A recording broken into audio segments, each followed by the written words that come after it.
सत्ता का दूसरा कार्यकाल। और सवाल अभी विपक्ष से, सवाल तो उससे होगा जिसके हाथ में ताकत हो, जिसके हाथ में पुलिस हो, संस्थाएं हो और मीडिया जिसके सामने नतमस्तक हो। सवाल तो उससे होगा ना। हम लेकर आए खबरों का एक ऐसा शो जिसमें सवाल होंगे सीधे, बेलाग और बेबाक उनसे जो सवालों से बचते हैं, जिनके हाथ में ताकत है। बेबाक सिर्फ द लाइव टीवी पर।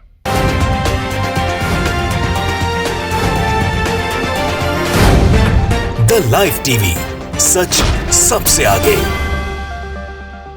नमस्कार, आप देख रहे हैं बेबाक। मैं अभिसार शर्मा। मैं जानता हूं आप सब यही सवाल कर रहे हैं कि पहले चरण का मतदान हुआ 30 सीटों पर, पश्चिम बंगाल की 30 सीटों पर चुनाव हुआ। इसमें पलड़ा किसका भारी है, ममता बनर्जी का या बीजेपी का? मैं आपको बता दूं, इन्हीं 30 सीटों पर पिछली बार ममता बनर्जी को 27 सीटें मिली थी। मगर 2019 में जो चुनाव हुआ था ना दोस्तों, उसमें भारतीय जनता पार्टी ने एक तरह से सूपड़ा साफ कर दिया था। उसे 5 लोकसभा सीटें मिली थी। लिहाजा बीजेपी का यह स्ट्रॉन्ग होल्ड माना जा सकता है। मगर आज का दिन दोस्तों कहीं ना कहीं ऑडियो क्लिप्स का दिन रहा। एक तरफ भारतीय जनता पार्टी ने एक ऑडियो क्लिप जारी किया जिसमें ममता बनर्जी मिन्नतें कर रही थीं प्रलयपाल नाम के एक कार्यकर्ता से, जो पहले टीएमसी में था, बाद में अब वो बीजेपी में है। वो उनसे मिन्नतें कर रही थी कि नंदीग्राम में मेरी मदद करो। और बीजेपी ये कह रही है कि ये प्रमाण है इस बात का कि ममता बनर्जी नंदीग्राम ही नहीं पूरे पश्चिम बंगाल में हार रही हैं। मगर इस बीच दृष्टिभंगी नाम के एक वेब पोर्टल ने एक बहुत ही सनसनीखेज ऑडियो टेप जारी किया है। और ये मैंने डेरेक ओब्रायन, जो कि टीएमसी के नेता हैं, उनके ट्विटर वॉल पर देखा दोस्तों। इसमें टीएमसी ये आरोप लगा रहा है कि मुकुल रॉय, जो कि बीजेपी नेता हैं, और शिशिर बजोरिया, एक दूसरे बीजेपी नेता, दोनों में बातचीत हो रही है।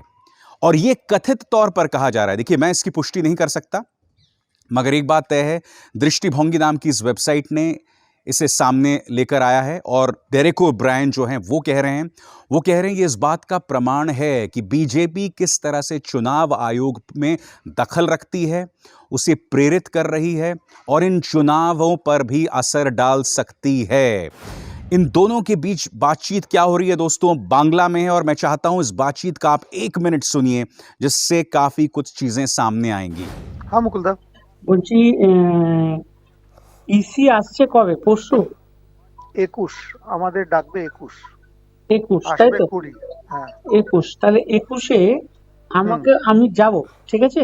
খুব ভালো, খুব ভালো, এটা তোমাকে আমি জানিয়ে রাখলাম, ঠিক আছে? খুব ভালো, খুব ভালো। 21-এ যাব। তুমি এমনি পয়েন্ট যা তোমরা করছো করো, ঠিক আছে? হুম, খালি তুমি আমার হয়ে একটা দুটো পয়েন্ট করে দাও, ঠিক আছে? বলুন বলুন। 1 নম্বর হচ্ছে বাংলা, এটা তো ঘটনা যে বাংলায় আমরা চাইবো যে এজেন্ট হবে, হ্যাঁ, হুম হুম, এজেন্ট হওয়ার জন্য তোমাকে কোনো নির্দিষ্ট নিয়ম নীতি রাখলে হবে না। হুম। যে পারবে যে কোনো বুথে সে एजेंट होते पारे। तो सुना आपने। एक इसका दूसरा तर्क यह भी हो सकता है कि क्या तृणमूल कांग्रेस अपने हार की जमीन तैयार कर रही है ईवीएम्स पर उंगली उठाकर? क्योंकि आज ही के दिन दोस्तों ईवीएम्स में काफी धांधली की भी खबरें आई। इसलिए टीएमसी जो सवाल उठा रही है वो पूरी तरह से गलत भी नहीं है। मगर आज मैं कुछ तथ्य आपके सामने पेश करूंगा, और न सिर्फ तथ्य पेश करूंगा बल्कि मैं आपको बताऊंगा कि प्रचार तंत्र किस तरह से बीजेपी के पक्ष में काम करता है, जिसकी पहली मिसाल है प्रधानमंत्री नरेंद्र मोदी, जो बांग्लादेश में हैं। जी हां, बांग्लादेश में उन्होंने उस यात्रा का इस्तेमाल किया पश्चिम बंगाल में चुनावी कैंपेनिंग करने के लिए। चुनाव आयोग पूरी तरह से सोता रहा। शुरुआत करते हैं इसी मुद्दे से। सबसे पहली बात जो मैं आपको बताने जा रहा हूं दोस्तों है वो ये तस्वीर। प्रधानमंत्री नरेंद्र मोदी बांग्लादेश में हैं और इस वीडियो में आप देखिए किस तरह से वो जाशेरेश्वरी मंदिर में जाकर अपना शीश झुका रहे हैं। मैं आपको बता दूं, जाशेरेश्वरी मंदिर जो है वो दरअसल मटुआ समुदाय, जो एक बहुत बड़ी तादाद में पश्चिम बंगाल के अंदर मौजूद है, उनके लिए आध्यात्मिक तौर पर और धार्मिक तौर पर बहुत मायने रखता है। यही नहीं, प्रधानमंत्री का यह ट्वीट देखिए जिसमें प्रधानमंत्री ये कह रहे हैं कि मैं ओराकांडी ठाकुर बाड़ी में अपना शीश झुका रहा हूं और ये वो जगह है जो मटुआ समुदाय के लिए बहुत मायने रखती है। और तमाम न्यूज चैनल्स दोस्तों इसी तस्वीर पर दिन भर टिके हुए थे। आज मैं आपसे एक सवाल पूछता हूं दोस्तों, ये चुनाव आयोग के दिशा निर्देशों का उल्लंघन है या नहीं है? मैं आपसे पूछना चाहता हूं दोस्तों, बिल्कुल इसी तरह की तस्वीर लोकसभा चुनाव के आखिरी चरण में दिखाई दी थी। आपको याद होगा, प्रधानमंत्री नरेंद्र मोदी बद्रीनाथ केदारनाथ में थे। 14 घंटे तक उन्होंने गुफा के अंदर जो है मेडिटेशन किया था, अंतर्ध्यान किया था एक तरह से। और यह तस्वीर प्रधानमंत्री नरेंद्र मोदी की दिन भर तमाम न्यूज चैनल्स पर चल रही थी। उस वक्त भी मैंने यह सवाल आपसे किया था, और यह सवाल था कि देश की जनता वोट देने जा रही है और न्यूज चैनल दिन भर प्रधानमंत्री को पूजा करते दिखाई दे रहे हैं, तो देश की जनता पर इसका क्या असर पड़ेगा? उसी तरह से आज मैं आपसे सवाल पूछ रहा हूं दोस्तों कि हमारा चुनाव आयोग इतना लचर, इतना नपुंसक क्यों है?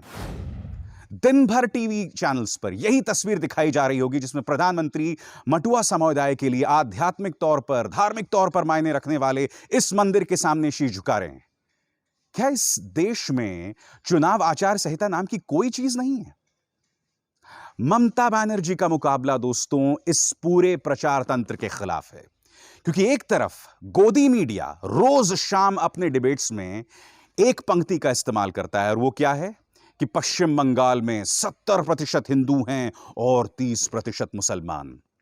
जैसे ही आप ये एक पंक्ति कहते हैं ना दोस्तों, आप चुनाव को हिंदू मुस्लिम में बांट देते हैं। ऊपर से ममता बनर्जी को गाली देना, उन्हें बदनाम करना। ममता बनर्जी के बारे में बीजेपी नेताओं ने न जाने कितना अनाप शनाप बका है। किसी ने ये तक, दिलीप घोष, इन्होंने ये तक कह दिया था कि आपके खून में मिलावट है क्या? दिलीप घोष ने ये तक कह दिया था कि आप हाफ पैंट यानी बरमूडा क्यों नहीं पहनती, साड़ी क्यों पहनती अगर आपको अपना चोटी दिखाना है? यानी कि एक महिला का इस कदर अपमान। मगर मैं आपसे पूछना चाहता हूं कि आप किसी न्यूज चैनल में इस पर डिबेट देखते हैं? प्रधानमंत्री नरेंद्र मोदी ने तो उन्हें यह तक बता दिया था कि आप आतंकवादियों की हितैषी हैं, आतंकवाद का समर्थन करती हैं, यानी कि उन्हें देशद्रोही तक बता दिया।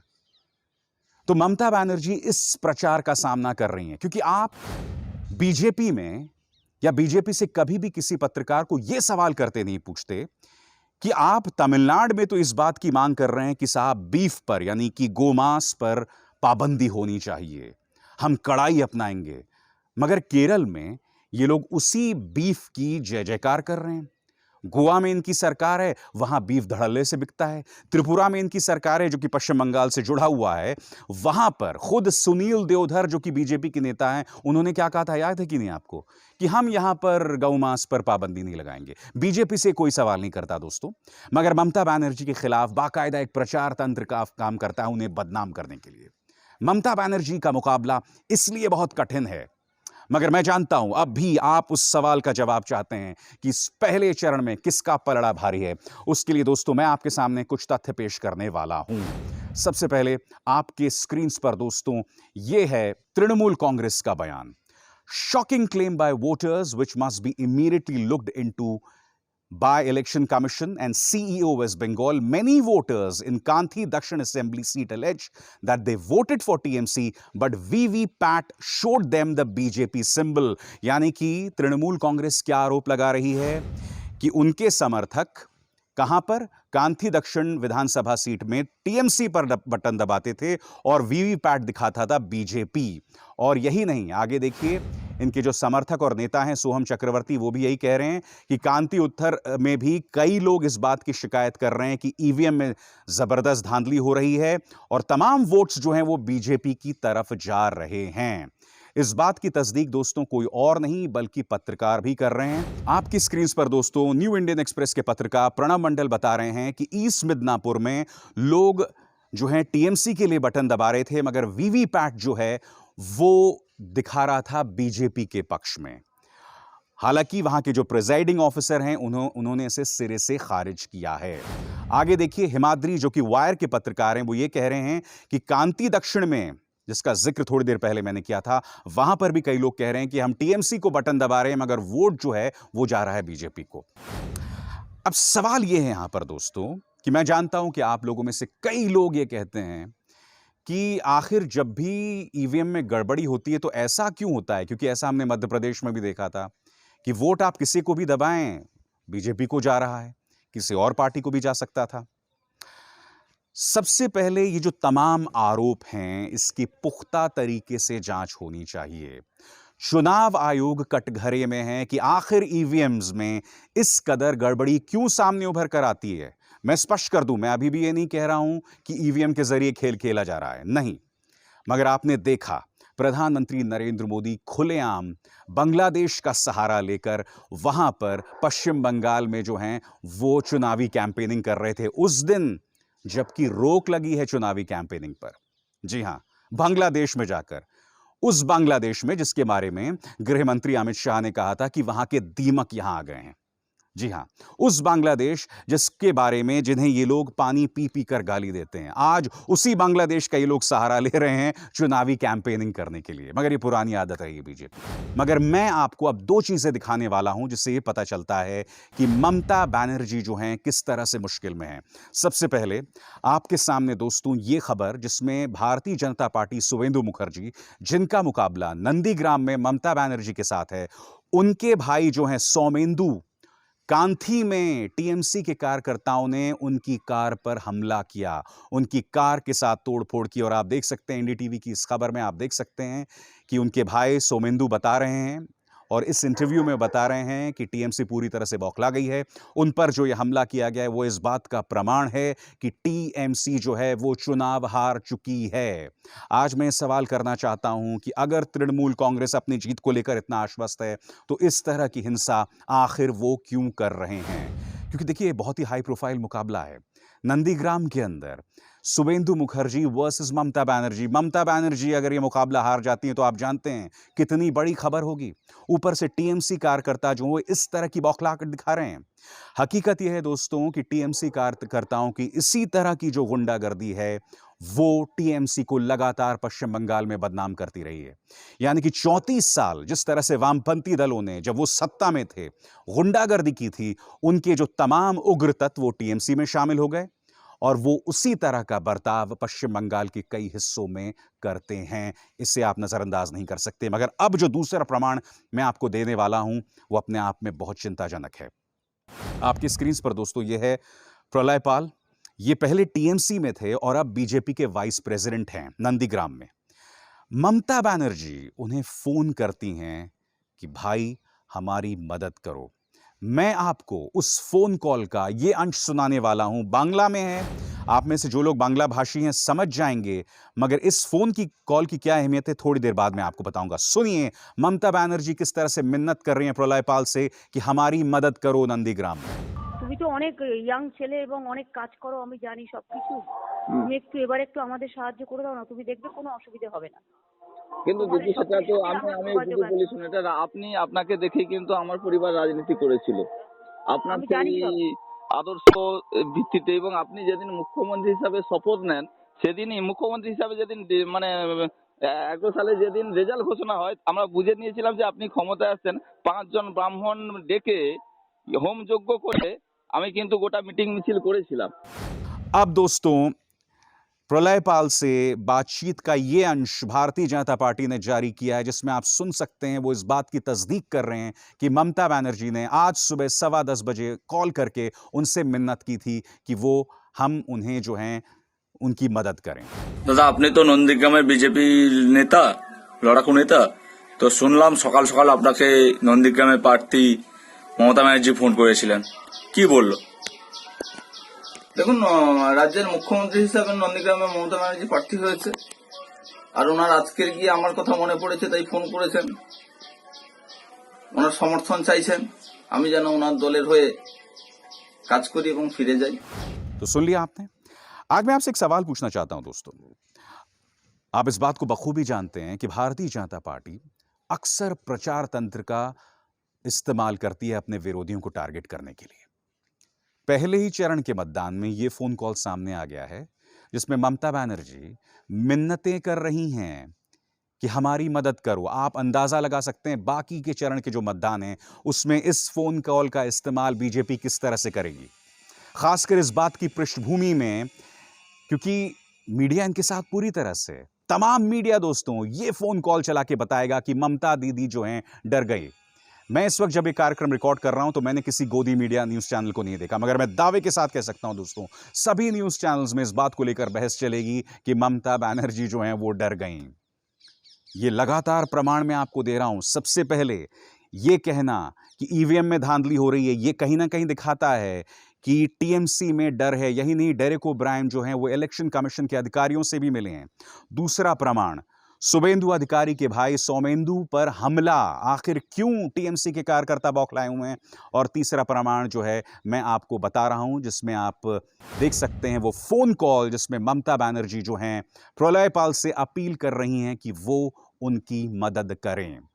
ये तमाम बता रहा है कि ममता बनर्जी के लिए ये मुकाबला आसान नहीं होने वाला है।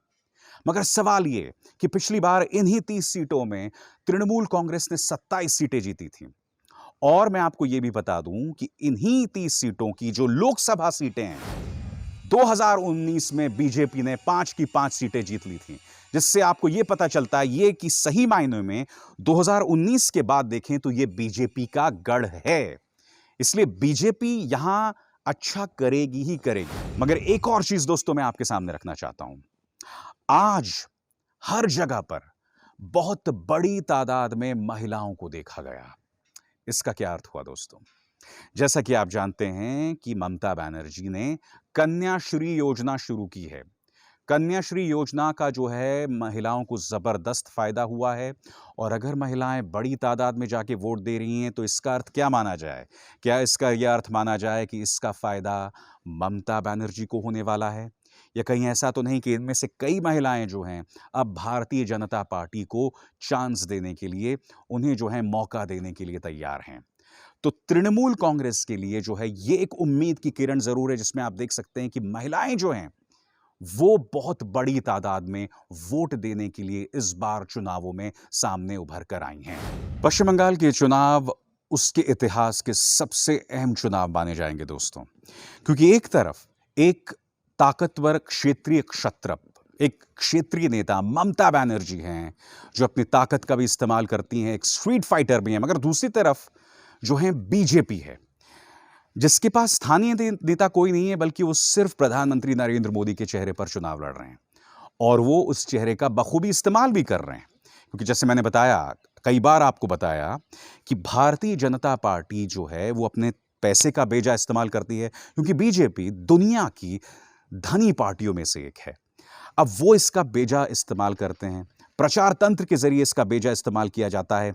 और इसके चलते होता क्या है दोस्तों, विपक्ष जो है वो कमजोर हो जाता है। क्योंकि देखिए, जब प्रचार तंत्र में प्रधानमंत्री नरेंद्र मोदी को महान बताया जाता रहेगा और विपक्ष का मजाक उड़ाया जाता रहेगा, विपक्ष को टारगेट किया जाता रहेगा, तो ऐसे में जनता किसे वोट देगी? एक छोटी सी मिसाल मैं आपको देता हूं, आपको कुछ और करने की जरूरत नहीं है। पुलवामा का हमला हुआ था, हमारे 40 जवान शहीद हुए थे। मैं आपसे पूछना चाहता हूं, किस न्यूज़ चैनल ने यह सवाल किया था कि आखिर वो हमला क्यों हुआ? क्या इंटेलिजेंस फेलियर के लिए किसी भी इस पालतू गोदी मीडिया ने सवाल किया था? नहीं किया था। उल्टा सब जय जयकार में लग गए थे, प्रधानमंत्री नरेंद्र मोदी के लिए इमोशनल अत्याचार कर रहे थे। और यही नहीं, जब बालाकोट का हमला हुआ और हमारे एयर चीफ ने कहा कि मेरे पास कोई प्रमाण नहीं है कि 600 पाकिस्तानी आतंकवादी मारे गए थे, यह अपने आप में एक प्रमाण था कि भारत ने जो हमला किया है और जो दावा बीजेपी के नेता कर रहे हैं वो पूरी तरह से गलत था। मगर फिर भी अमित शाह ने क्या कहा या छोटे मोटे बीजेपी नेता क्या कह रहे थे, उससे प्रमाण माना जा रहा था कि हमने पाकिस्तान से बदला ले लिया है। इस तरह से प्रचार काम करता है। इस तरह से दोस्तों विपक्ष के नेताओं को टारगेट किया जाता है, जिस तरह से ममता बनर्जी को टारगेट किया जा रहा है। मगर हकीकत यह भी है कि पहले चरण के इस मतदान में तृणमूल कांग्रेस बौखलाई हुई दिखाई दे रही है।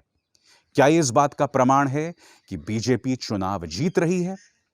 एक बात तय है दोस्तों कि प्रशांत किशोर को अब इस्तीफा दे देना चाहिए, उन्हें अपना धंधा बंद कर देना चाहिए। क्योंकि प्रशांत किशोर ने क्या कहा था, जो कि आप जानते हैं एडवाइजर हैं टीएमसी को, ये वही शख्स है प्रशांत किशोर जिन्होंने प्रधानमंत्री नरेंद्र मोदी का साथ दिया था 2014 से पहले, उनके एडवाइजर थे। और उनका पूरा एक तरह से प्रचार इन्होंने तैयार किया था। तो इन्होंने कहा था कि अगर बीजेपी की 100 सीटें आ गई तो मैं संन्यास ले लूंगा। तो मैं उम्मीद कर रहा हूं कि आप अपनी बात पर कायम रहेंगे, क्योंकि एक बात तय है दोस्तों कि भारतीय जनता पार्टी को 100 सीटें तो बहुत आसानी से मिलने वाली हैं। आने वाले चरणों में क्या होगा मैं नहीं जानता हूं। और क्या वो 100 सीटों से 148 सीटें ले सकती है, वो बड़ा प्रश्न है। क्योंकि देखिए हुआ क्या है, मैं आपको बताता हूं कि अगर आप 2019 के चुनावों को पैमाना माने, 2019 के चुनावों में बीजेपी को तृणमूल कांग्रेस से बहुत कम सीटों का अंतर था लोकसभा की। और अगर उन सीटों को हम तब्दील करें, क्या कहते हैं, तब्दील करें अगर हम उसे विधानसभा सीटों में, तो बीजेपी को 121 सीटें मिली थी। अब क्या वो 121 सीटों को 148 तक ले जा सकती है, ये बड़ा प्रश्न है। और हम ये ना भूलें कि 2019 में बालाकोट का बवाल था, राष्ट्रवाद का बवाल था, हिंदू मुस्लिम, ये तमाम चीजें थी। क्या बीजेपी 121 से बेहतर करेगी? खैर, मैं आपको स्पष्ट कर दूं दोस्तों, ये सिर्फ पहला चरण है, कोई मायने नहीं रखता है। मगर आज बेबाक में मैंने आपके सामने सिर्फ हकीकत पेश की है, सिर्फ तथ्य पेश किए हैं। अब इन तथ्यों के आधार पर आप अपना निष्कर्ष निकाल सकते हैं कि किसका पलड़ा भारी है। बेबाक में बस इतना ही। अभिसार शर्मा को दीजिए इजाजत। नमस्कार।